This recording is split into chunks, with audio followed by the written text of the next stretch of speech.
Shalom, shalom, peuple de Dieu. Bienvenue encore une fois de plus dans cette émission entre mère et fille. En tout cas, paix et grâce chez vous au nom de Jésus-Christ, notre Seigneur et Sauveur. Je suis très contente de vous retrouver encore aujourd'hui, vraiment pour un nouveau sujet. Et je suis encore avec mes deux princesses. Et je suis avec la princesse de la Belgique et la princesse de la France à qui je dis bonjour. Vous allez bien? Bonjour, mère, je vais bien, merci. Et Chania, ça va? Oui, ça va très bien, mère. En tout cas, française, allemande, belge, portugaise, tout ce que tu veux. On va dire, restons sur Belgique. Voilà, est-ce que vous pouvez saluer nos amis, le peuple de Dieu qui nous suit en ce moment, Alice? Je dis bonjour à tout le monde qui nous suit,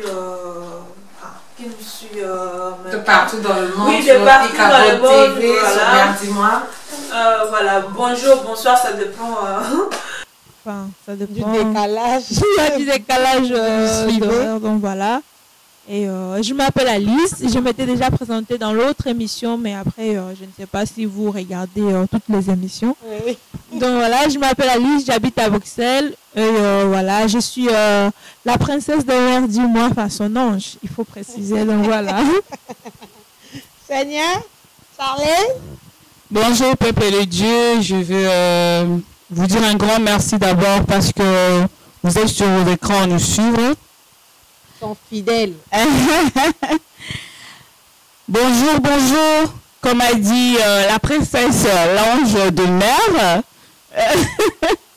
Bonjour, bonsoir. Ça dépend de l'heure que Vous nous suivez, donc soyez connectés, soyez concentrés parce que nous allons encore vous donner encore deux conseils. Nous allons encore vous en parler des choses que vous ignorez.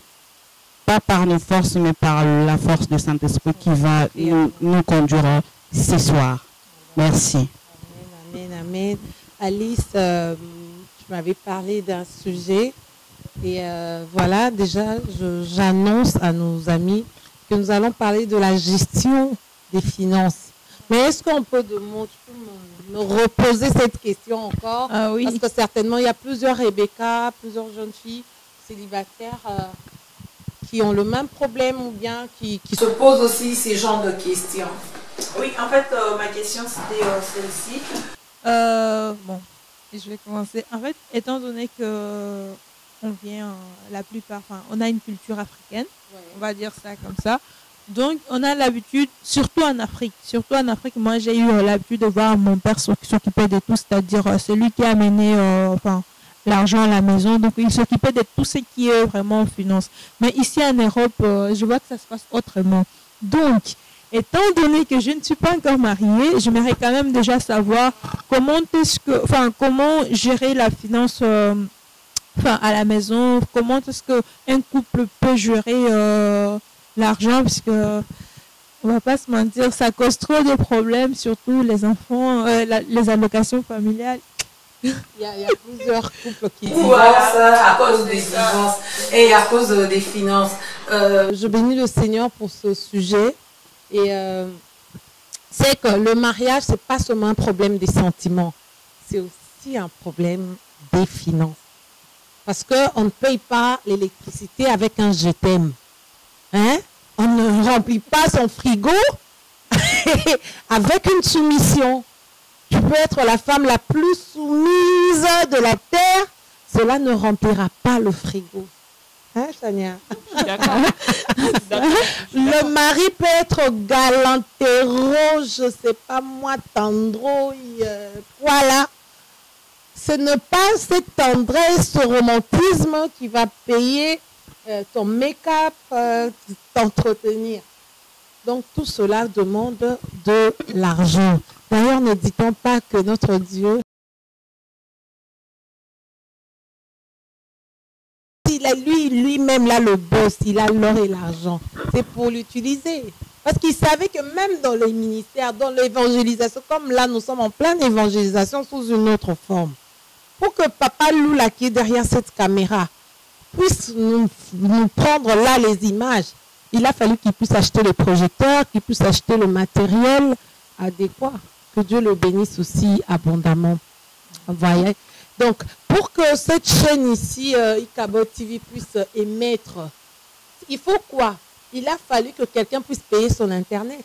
Si tu ne payes pas Internet, on ne paye pas Internet avec bisous. Vous voyez?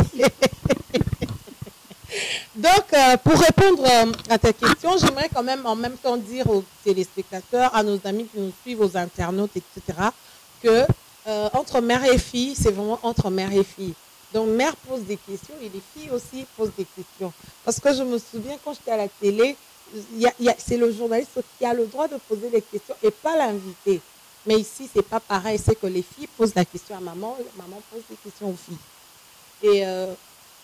Et pour te répondre, Alice, c'est que les finances dans le couple, il y a 3 catégories des couples. Bon, je peux même dire 4. Okay. Et je commence par les individuels. Il y a vraiment les individuels, c'est que, tu vois là maintenant, là, Charlène, Alice, vous êtes célibataire, vous travaillez. Ce n'est pas Isaac qui vient gérer vos comptes bancaires. Vous n'avez rien à faire avec ce que lui gagne non plus. Il gagne 1000 ou quoi, chacun. Toi, tu as ta maison, elle a sa maison, Isaac a sa maison, il paye ses frais là-bas. Tu ne sais même pas combien il paye, toi non plus, tout ça. Il y a des couples qui continuent à vivre comme ça. Une fois mariés, ils restent célibataires. Chacun. Dans ce sens, c'est 800 € que nous devons payer de loyer. Alice,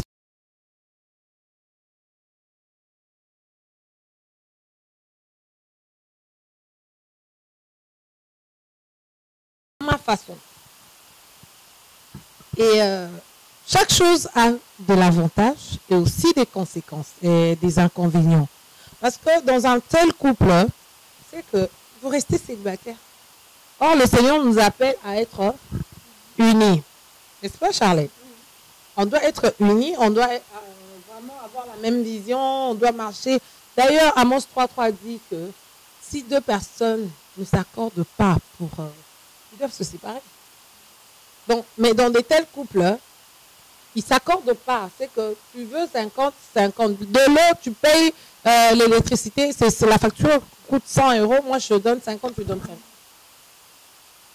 La désavantage, c'est que le jour où toi, Alice, tu n'auras pas d'argent, où tu te retrouves avec des blocages bancaires, des problèmes au travail, etc., ou bien un arrêt de travail et que tu n'as pas d'allocation, donc tu n'as pas de revenus.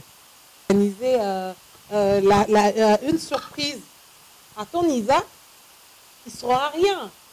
Tu vas prendre contact avec Charlène, avec toutes les filles du groupe Entre Mère et Filles. Voilà, c'est son anniversaire, je veux qu'on fasse ça. Tu vas dépenser autant d'argent dans ça. Ça, c'est le seul avantage que moi, je trouve. C'est que tu peux faire des extravagances, tu peux le bénir comme tu voudras, sans que lui ne s'en aperçoive. Il y a même, moi je sais, il y a des femmes qui vont dans la belle famille sans rien dire à son mari. Elle va faire du bien à la belle maman, elle va faire du bien au beau-frère, etc. Ça, c'est l'avantage d'avoir chacun. Mais du point de vue de votre couple, c'est vraiment un grand désavantage. Tu vois? Tu peux continuer, tu veux rajouter parce que je voulais continuer. Non, en fait, je voulais poser une question par rapport à ce que vous venez de dire. Oui. Donc, vous avez dit, on va dire, c'est un couple individuel. Oui. Individuel, c'est ça? Chacun. Oui, chacun. Donc, si j'ai bien compris, après, je pense que c'est juste une méthode. C'est juste une méthode que le couple a trouvée peut-être pour s'en sortir. Donc, je pense que s'il y a un chaos chez l'autre, donc l'autre peut continuer à prendre charge, non? Ça devient lourd. Oui, après, je me demande si c'est un manque de volonté ou c'est l'incapacité financière. C'est vraiment comme ils disent, ils vont au mariage à la mairie et disent séparation de biens. Okay. J'achète mes 5 appartements, c'est à moi, c'est pas à toi. Okay, je t'ai trouvé avec rien, tu vas rester avec rien. Bats-toi aussi pour avoir les tiens. Donc c'est vraiment dans ces... on va dire, je ne sais pas si dans le passé, peut-être ils ont été escroqués, déçus, blessés. Pourquoi ils font cela? Il y a d'autres qui disent ils font cela pour éviter, par exemple, quand il sait, par exemple, que son mari a trop de problèmes en justice. Parce que quand tu as des problèmes, tu sais que quand vous avez des choses ensemble, si on doit confisquer, tout part, hein, et elle ne veut pas, la femme ne veut pas tout perdre. Voilà pourquoi ils optent pour cela. Mais moi, je pense que ce n'est pas la bonne décision. Quand bien même elle a des avantages, comme je viens de dire tout à l'heure. Et la deuxième catégorie des couples, c'est que c'est les couples fusionnels. Ils sont totalement fusionnels. C'est qu'ils ont bloqué leur compte de départ. Quand tu étais célibataire, tu avais un compte, il avait un compte. Ils ont bloqué et ils ont créé un compte commun. Maintenant, leur salaire est viré dans ce compte. Là, ils savent que la maison nous prend, voilà, notre salaire ensemble, ça nous fait 4 000 €. Et nous dépensons 3 000 € pour les charges de la maison. Donc, 1 000 € en épargne. Et en épargne, là, ou bien 500 € en épargne et 500 €. Donc, toi, tu peux faire tes shopping. Moi aussi, je veux faire mes shopping de 250. Tu vois. Et là, l'avantage, c'est que tout le monde sait que l'argent va ici, là-bas, commence ici, se termine ici. On ne viendra pas te dire, voilà, ton mari a acheté une belle voiture pour une femme là-bas. Qui va te le dire? C'est pas possible parce que tu connais ses entrées et ses sorties. Tu comprends? Ça entre, Chania. Donc, tu vois un peu. C'est que tu gères tout parce que la femme aime ça. Elle aime gérer. Elle aime qu'on lui laisse les cartes, les codes. Elle se sent à l'aise, au fait. Et en sécurité. Quand la femme a le monopole des finances de son mari, il n'y en a pas. Il y en aura comment? Vous voyez? Maintenant, le problème avec ce compte-ci, imaginez que un de vous a un problème sérieux avec la banque, avec, je ne sais pas moi, l'impôt ou quoi. C'est ce compte-là qu'on va bloquer. Et si on bloque, vous êtes à terre. Toute la maison est par terre. Contrairement à notre première catégorie. Si on bloque un, l'autre là, il peut épauler, peut continuer sa vie. Mais non, ici, quand on bloque, quand on a des problèmes, c'est que nous avons des problèmes ensemble. On est fusionnel, on meurt ensemble, on souffre ensemble, on se réjouit aussi ensemble. Voilà, c'est ça. Et moi, je pense que pour moi, comme je dis avec l'autre, le désavantage, comment tu vas faire la surprise?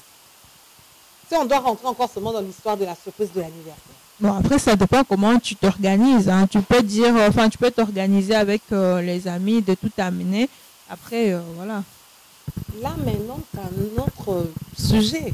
C'est que tu commences à demander à tes amis de dépenser pour ton mari. Non, pas dépenser, genre, enfin... Tu vas rembourser? Donc, voilà, c'est juste pour qu'ils s'aperçoivent pas que, voilà, mais après ça... Tu là, c'est une solution sage.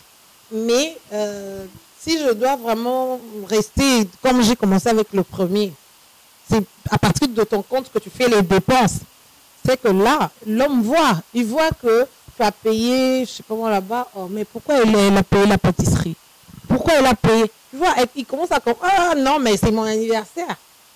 Tu vois un peu, c'est un peu du côté, un tout petit peu des avantages. Donc il y a le désavantage si vous avez des problèmes du compte, comme j'ai dit encore au début, le compte bloqué, etc. Voilà, la troisième catégorie, c'est qu'on peut nous appeler les classiques. Toi, tu as ton compte, ce n'est pas individuel. C'est que vous vous entendez commun, mais chacun aussi a son compte. Ce n'est plus comme le premier, parce que le premier, chacun garde son compte, le gère à sa façon. Maintenant là, c'est que toi, tu envoies tes 1000 dans le compte ensemble. Donc, vous avez un compte commun et chacun aussi a son compte. Mais là, je pense que ça fait aussi trop de frais. Des frais parce qu'elle travaille à la banque. Tu as ton compte à toi. Donc, quand tu fais tes dépenses dans ton compte, il y a des frais aussi, des virements, des tout ça en moins. Et il y a ce compte-là aussi qui va aussi commencer à faire aussi des dépenses. Tu vois, des mouvements. Donc, du coup, ça vous fait 3 comptes. Au lieu de, comme les fusionnels, ils étaient bien, ils avaient un seul compte. Parce que eux, ils font entrée-sortie, il n'y a pas trop de frais. Or, ici, il y a 3 comptes qui sont en train de... Parce que le compte du milieu, c'est un compte où c'est pour, voilà, la maison, c'est pour les dépenses, etc. Mais non, l'avantage ici, c'est que s'ils se retrouvent maintenant bloqués, comme tous les autres, c'est que l'un va dépanner l'autre. Tu comprends?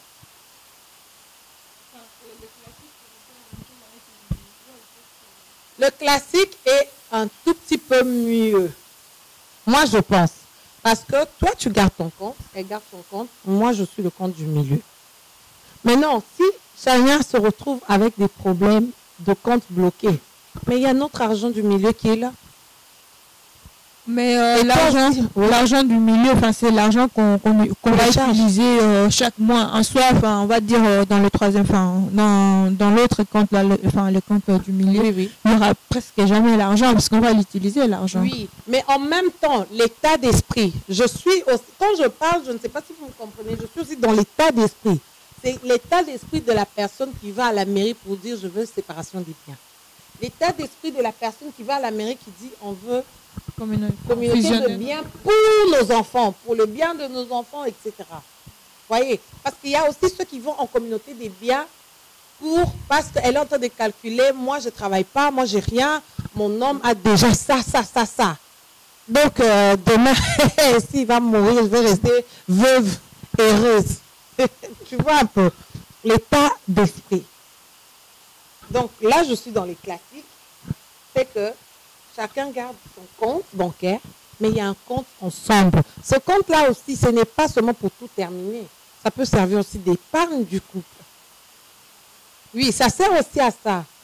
C'est que vous mettez, toi tu mets 1000 euros et elle met, Isaac met 1000 euros et 2000 euros. Vos charges, par exemple, 1600 et il y a toujours un 400 qui reste. Il y a un 400 qui reste. Le 400 après 2 mois, ainsi de suite.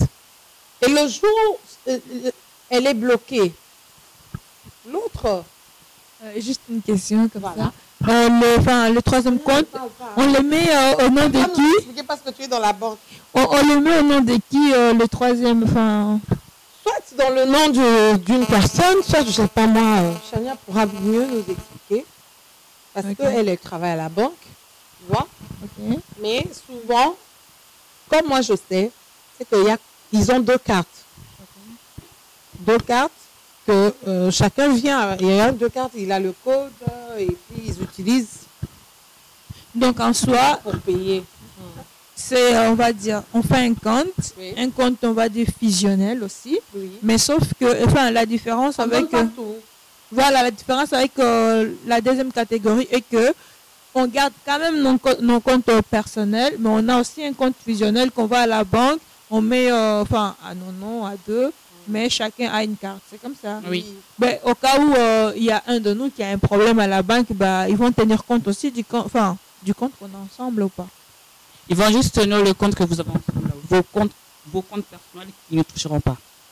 Non, mais si tu as un problème à la banque et que, je sais pas moi, tu as de dettes ou quoi, mais ils vont aussi prendre l'argent. Ils peuvent pas tenir compte de votre compte joint. Non, ils vont tenir compte juste de ton compte à toi.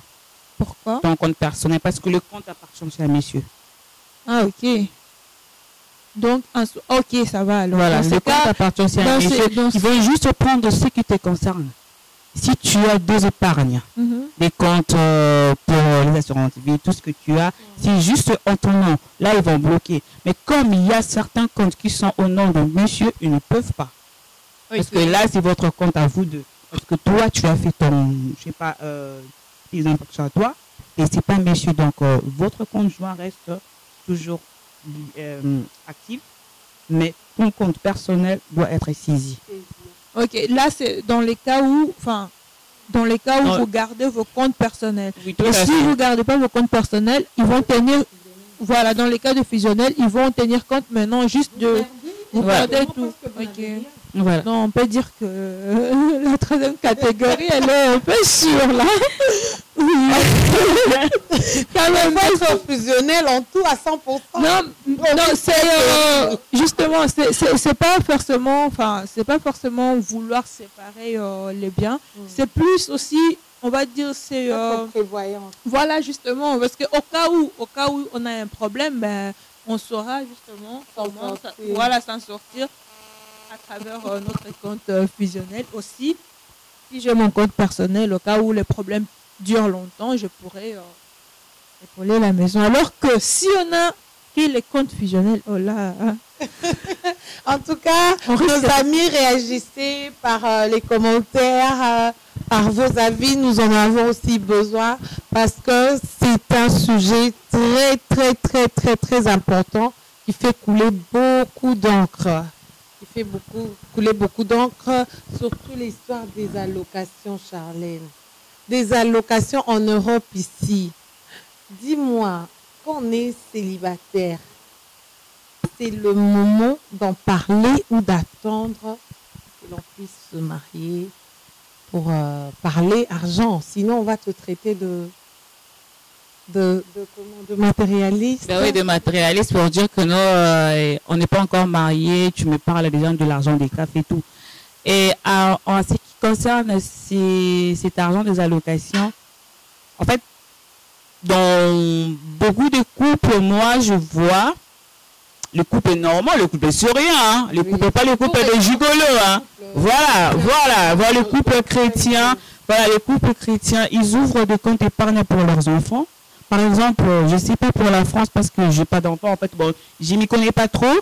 En Allemagne, c'était 180 € par enfant. Moi, je prenais 180 €. Donc, nous, en Allemagne, c'est 180 € par enfant. Plus tu as beaucoup d'enfants, plus aussi ça augmente. Mais le dernier montant, c'est 184 €. Mettons que 184 € pour chaque enfant.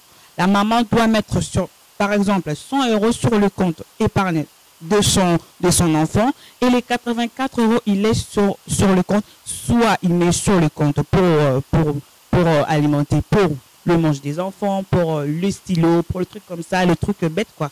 Juste. Mais c'est pas cet argent-là qu'ils doivent encore aller prendre pour aller faire, comme on dit, des tontines. Pour aller, je sais pas moi, je vais en Turquie. Vous allez avec l'argent des enfants. Maman qui ne travaille pas, mais la maman s'habille comme une super mamie. Et les enfants sont sales. L'État donne cet argent pour vêtir les enfants, pour nourrir les enfants. Ce n'est pas de l'argent pour envoyer plutôt en Afrique. Oui, on peut envoyer en Afrique s'il y a un besoin limité. Mais aujourd'hui, nous voyons nos mamans, nos grandes sœurs, nos sœurs faire ces choses qui sont, je ne sais pas, en fait, c'est honteux pour nous. C'est honteux. Je vois que les enfants ne bénéficient pas de leur argent. Non, ils ne Parce que si tu n'as pas d'enfants, on ne te donnera jamais l'argent. Non, non. Donc si tu en as, tu arrives à percevoir, c'est parce que tu as des enfants. Voilà. Donc ce sont les premiers bénéficiaires. Voilà. Mais nous, on fait... Donc faire le contraire, les enfants n'ont pas d'habits, les enfants ne partent pas en vacances, les enfants n'ont pas ça, les enfants n'ont pas ci, c'est là. Et vous voyez le couple eux-mêmes. Ah, Kinshasa, chaque été... Congo-Brazza chaque été, je sais pas, Côte d'Ivoire, tout Cameroun, tout chaque été. Or, si vous suivez bien, l'homme ne travaille pas, les mains ne travaillent pas. Donc, en fait, c'est ça. Le problème que vous devez d'abord vous entendre par rapport à l'argent. Donc, on s'entend, si on doit bien parler, on s'entend pendant les célibats. Voilà. Bon, les célibats, on ne peut pas dire parce qu'on sait pas si... Quand on va se marier, on va avoir des enfants. On ne sait pas aussi. Mais c'est par la foi, maman, qu'on fait. Voilà, par la foi, oui. Oh, oui, on ne sait pas combien d'enfants vous allez voir. Bon, vous faites quand même le projet. Non, mais si on a 5 moi, enfants, je parle pas seulement de l'argent des enfants. Je parle de tout, des finances dans un couple. Parce que notre émission, c'est la gestion des finances. La gestion commence quand? La gestion commence déjà quand déjà vous préparez votre mariage. Déjà en disant que oui, moi par exemple, je gagne 2000 € et le monsieur gagne par 2500 ou 3000. Déjà bon, la maison, vous ne savez pas quand est-ce que vous allez prendre le montant de la maison, mais au moins quand même, faites déjà la part des choses. On va faire ça, on va faire ça, on va faire ça. Et là, ça va vraiment vous aider à épargner et à faire beaucoup de choses. Donc, maintenant là que tu as un Isaac, tu es fiancé, Donc, vous pouvez déjà commencer à épargner pour votre futur. Bien sûr. Même pour vos enfants. Oui, on peut épargner aussi pour nos enfants, mais Louis, Isaac, qui veut vraiment te marier, hein? Parce que je ne peux pas faire un projet avec quelqu'un que je sens que demain ou après, demain, ça ne va pas marcher. Non, parce que l'histoire de l'argent, l'homme ou la femme devient soumis, hein? Donc, il a d'autres trucs qu'il ne peut pas faire juste à cause de l'argent. Il peut le faire. Donc, en matière d'argent, il faut quand même être un peu... Il y a quand même, si je comprends bien, voilà. il faut moi je dirais peut-être que la confiance. Voilà, moi je dirais jusqu'au mariage, oui, tu peux faire ce genre de projet là. Au mariage. Voilà, je peux faire ce genre de oui. Parce que avant le mariage, on ne sait pas trop. Je ne peux pas m'investir comme ça. Je ne peux pas m'investir.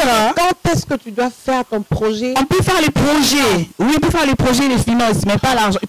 Pas y mettre directement l'argent. Hein. Mais il n'y a pas de projet sans réalisation. Non, mais là, non, on fait un projet sur papier, oui. Donc, qu'est-ce que c'était? Vous pouvez répéter la question s'il vous plaît? Oui, comme ça, le projet, ton IDAC, vous êtes fiancé, vous faites le projet des finances clair, un projet clair, et vous commencez aussi la réalisation.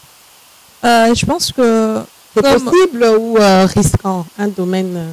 Oui, donc l'étape de fiançailles, c'est une étape qu'on doit se connaître. Ouais. Donc, c'est-à-dire, si on va vivre ensemble, réaliser des projets ensemble, autant déjà commencer, on va dire, à petit pas, commencer à les faire.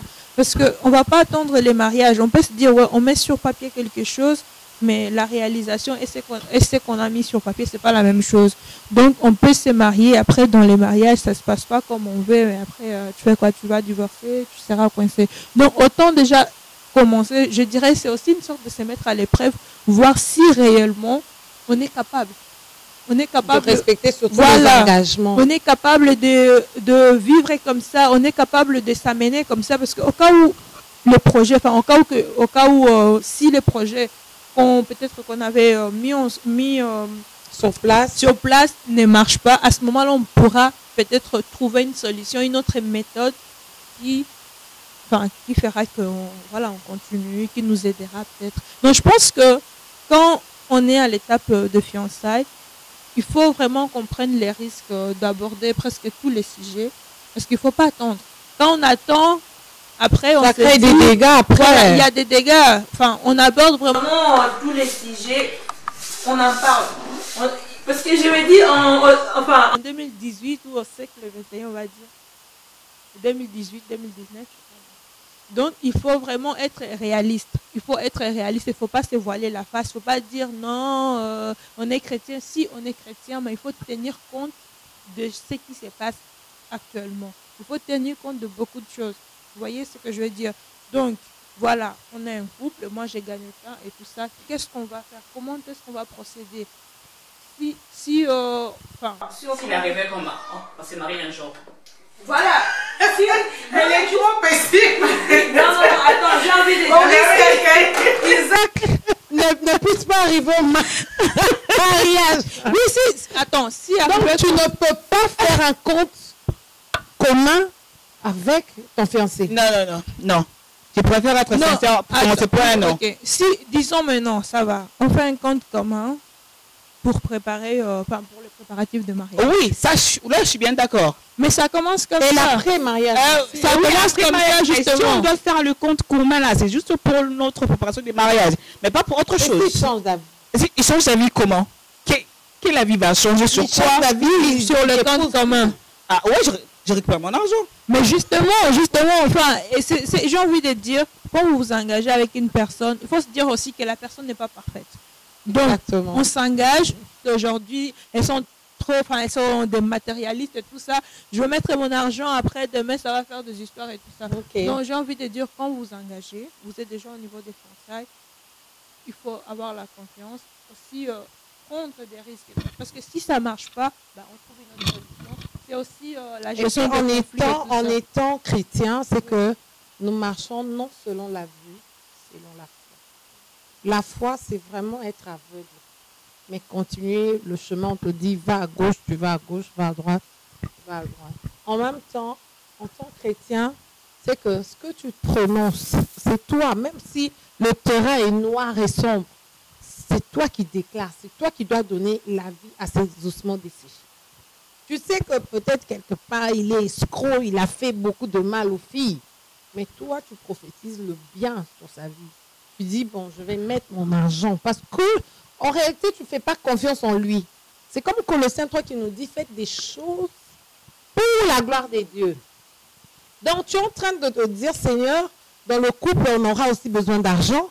Voilà, on veut vraiment faire le projet. Alors, nous te recommandons ce projet-ci, du mariage, je ne sais pas moi, on doit acheter une maison, pour nos enfants. Vous n'avez pas encore d'enfants, ça aussi, c'est une fois folie. Hein.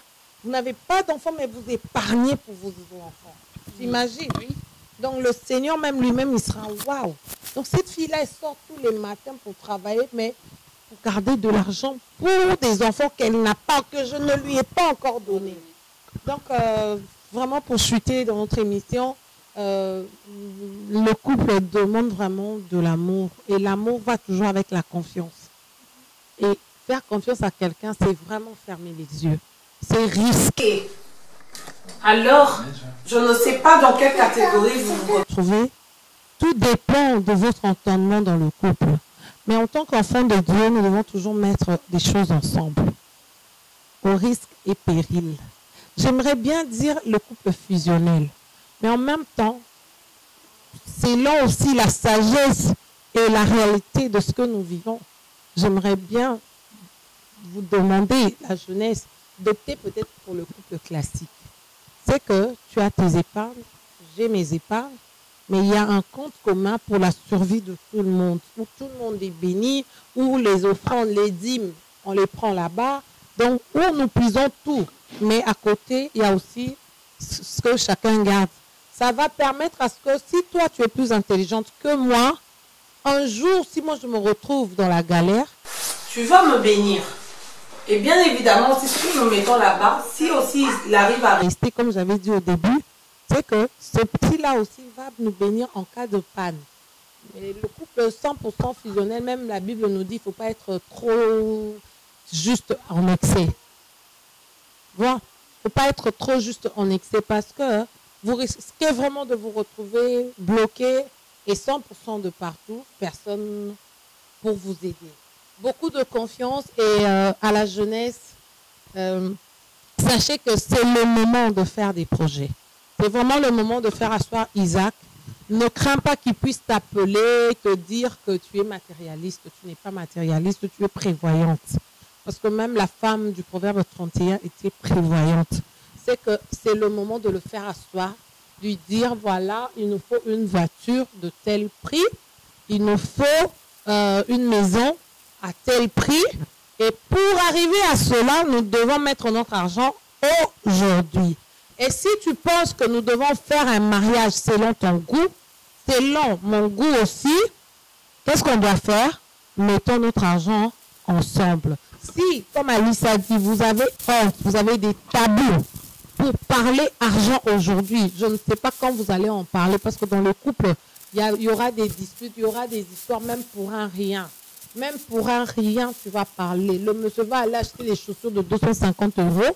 Ça ne va pas te plaire parce que les tiens coûtent 50 €. Vous voyez? Et ainsi de suite. En tout cas, que Dieu bénisse toutes les personnes qui nous ont suivis. Désolée, peut-être pour la qualité de l'image en dernière minute parce que la lumière nous fait des shows. Et que Dieu vous bénisse tous de partout où vous nous avez suivis. Prochainement pour un nouveau numéro, un nouveau sujet. Si cette émission vous a plu, en tout cas bénissez le Seigneur et dites aussi merci à notre papa Moula qui est derrière la caméra et à notre assistant aussi, papa Paquito Pango. Vous avez un mot, un dernier mot pour finir? Non, ça va? Ça va, donc j'aimerais juste dire à tout le monde, abonnez-vous vraiment sur la chaîne YouTube Ikabod TV pour avoir beaucoup plus de vidéos. Et si vous avez des sujets auxquelles vous aimeriez que nous abordions dans l'émission. N'hésitez pas à laisser vos commentaires. Et si vous avez aussi des questions, des réponses par rapport aux questions qu'on a posées aujourd'hui, à la problématique qu'on a posée aujourd'hui, donnez-nous nos vos avis, suggestions des catégories, des couples. Parce que moi, franchement, c'est quelque chose qui m'a toujours inquiété et tout ça.